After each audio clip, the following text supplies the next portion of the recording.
வாக்கு கேட்கிற பொழுது ஒவ்வொரு வாக்காளரையும் நாங்கள் சந்திக்கிறோம். அவர்கள் சொல்லுகிற பிரச்சனையை கேட்டு அறிந்து அவர்களே சொல்லுகிறார்கள், இந்த வேலை செஞ்சு கொடுத்தீங்க, இந்த வேலை கொஞ்சம் பாக்கி இருக்கு, அதை நல்ல மனசோடு தான் அவர்கள் சொல்லுகிறார்கள். எனவே அதையெல்லாம் செய்வதற்கு நடவடிக்கை எடுத்துக் கொண்டிருக்கிறோம். இந்த பிரச்சனைகள் எல்லாம் தேங்கி கிடந்த பிரச்சனைகள். இப்பொழுது இந்த 3 ஆண்டு காலமாகத்தான் அதையெல்லாம் ஒழுங்கு செய்து நாங்கள் கொண்டு வந்து கொண்டிருக்கிறோம்.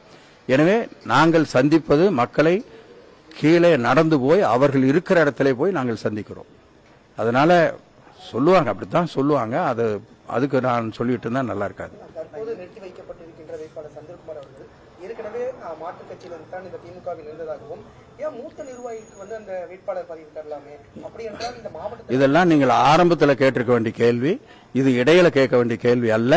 என்றைக்கு வேட்பாளர் அறிவித்தார்களோ அன்றைக்கு கேட்டிருந்தால் அதற்கு சரியாக நாங்கள் பதில் சொல்லியிருப்போம். நிறுத்தி வைக்கப்பட்ட காரணம் திமுகவினுடைய உட்கட்டமைப்பு இங்க ஈரோட்டில் சரியா இல்லையா?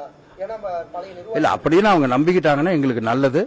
ஏன்னா எங்க உட்கட்டமைப்பு சிறப்பாக இருக்கிறது, நல்லா பண்ணிட்டு இருக்குது. இல்லைன்னா நாடாளுமன்ற தேர்தலில் அத்தனை ஓட்டு வித்தியாசம் வந்திருக்காது. இந்த மேற்கு மண்டலத்திலேயே அதிக ஓட்டு வித்தியாசம் வந்த இடம் என்று சொன்னால் எங்களுடைய 2 தொகுதி மொடக்குறிச்சியும் மேற்கும், கிழக்கிலையும் நல்ல வித்தியாசம் வந்தது, ஏறத்தாழ 52,000. எனவே அப்படிப்பட்ட ஒரு சூழ்நிலையில இதையெல்லாம் சொல்லுவது எப்படி என்று எனக்கு புரியவில்லை.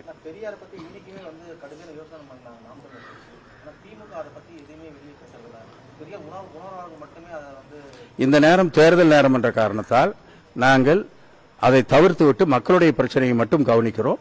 எனவே அதற்கு பின்னாலே உரிய காலம், அந்த காலத்தில் அதற்கான பதில் சொல்லப்படும். பாஜக அதிமுக போட்டியில் இல்லை என்றாலும் கூட திமுக நாம் தமிழர் போட்டியிடுறீங்க. நாம் தமிழர் எப்படி எதிர்கொள்ள வகையில் நீங்க பிரச்சாரத்தில் ஈடுபட போறீங்க? ஏன்னா 3வது கட்சியா இருக்கு. அதெல்லாம் தேர்தலில் நடத்துற ஒரு பணி. அதை நாங்க இப்படி விளம்பரப்படுத்திட்டு இருக்க முடியாது. நீங்க பார்த்து கண்டுபிடிச்சு போடுறதா போட்டுக்குங்க.